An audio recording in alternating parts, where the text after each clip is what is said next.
Assalamualaikum warahmatullahi wabarakatuh. Hai kawan-kawan, berjumpa lagi dengan saya Santika Ragilsa Putri dengan NPM A1M020019. Saya dari kelas 4A Prodi Pendidikan IPA Universitas Bengkulu.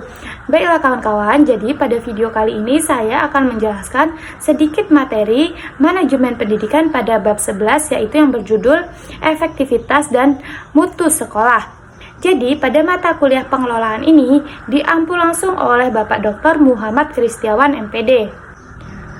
Nah, jadi pada bab 11 ini terdapat 4 pokok pembahasan. Yang pertama ada pengertian sekolah efektif, kedua ada karakteristik sekolah yang efektif, ketiga ada model-model sekolah efektif, dan yang keempat ada usaha meningkatkan efektivitas dan mutu sekolah. Kita akan bahas secara satu persatu. Kita masuk pada pokok pembahasan yang pertama, yaitu mengenai pengertian sekolah efektif.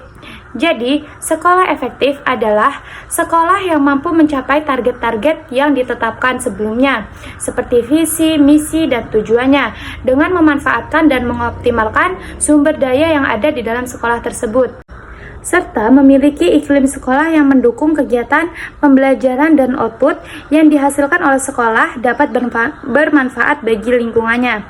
Selanjutnya kita masuk pada pokok pembahasan yang kedua, yaitu mengenai karakteristik sekolah yang efektif. Jadi, menurut Mortimer, yaitu pada tahun 1991, sekolah efektif dicirikan sebagai berikut. 1. Sekolah memiliki visi dan misi yang jelas dan dijadikan dengan konsisten. 2. Lingkungan sekolah yang baik dan adanya disiplin serta keteraturan di kalangan pelajar dan staf. Ketiga, ada pemimpin kepala sekolah yang kuat. 4. Penghargaan bagi guru dan staf serta siswa yang berprestasi.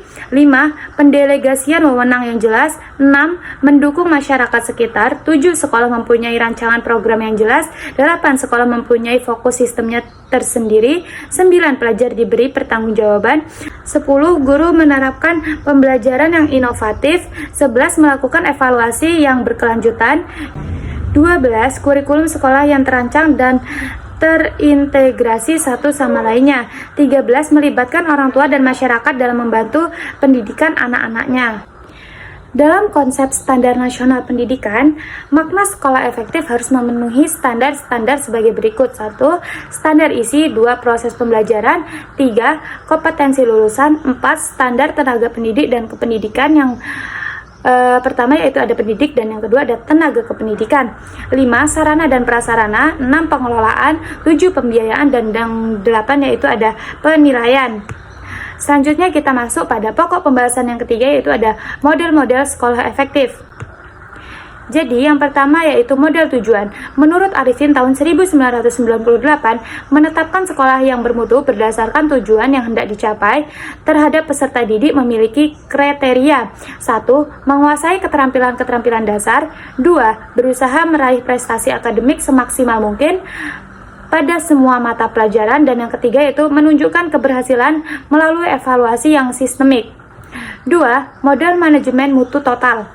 Model manajemen mutu total mengklasifikasikan sebuah sekolah efektif jika sekolah tersebut berupaya melibatkan dan memberi kuasa kepada semua anggota dalam fungsi sekolah, mengendalikan pembaikan berterusan dalam aspek yang berbeda, memberi kepuasan, keperluan, kehendak, dan jangkauan konsekuensi internal maupun eksternal sekolah maupun dalam lingkungan yang berubah. Yang ketiga ada model proses. Berdasarkan model proses, sebuah sekolah efektif sekiranya fungsi dalam sekolah tersebut dalam keadaan terurus, efisien, dan aman. Model ini menekankan pada aktivitas-aktivitas yang dijalankan sebagai kriteria penting efektivitas sebuah sekolah. Kriteria yang sering digunakan adalah kepemimpinan, komunikasi, keikutsertaan, kerjasama sosial, budaya sekolah, kaidah mengajar, manajemen kelas, dan strategi pengajaran. Selanjutnya kita masuk pada pokok pembahasan yang keempat. Di sini ada usaha meningkatkan efektivitas dan mutu sekolah. Jadi menurut Daryanto tahun 2006 bahwa usaha untuk meningkatkan efektivitas dalam mutu sekolah dapat dilakukan dengan cara sebagai berikut. Yang pertama, school review, kedua, bench marketing, ketiga, quality access tour, dan yang keempat, quality control. Nah, itulah tadi sedikit penjelasan mengenai materi bab 11. Saya mohon maaf apabila terdapat banyak kesalahan kata dalam menjelaskan materi tersebut, dan tentunya kepada Allah saya mohon ampun. Saya akhiri, wassalamualaikum warahmatullahi wabarakatuh. Sampai bertemu di video saya berikutnya. Dadah.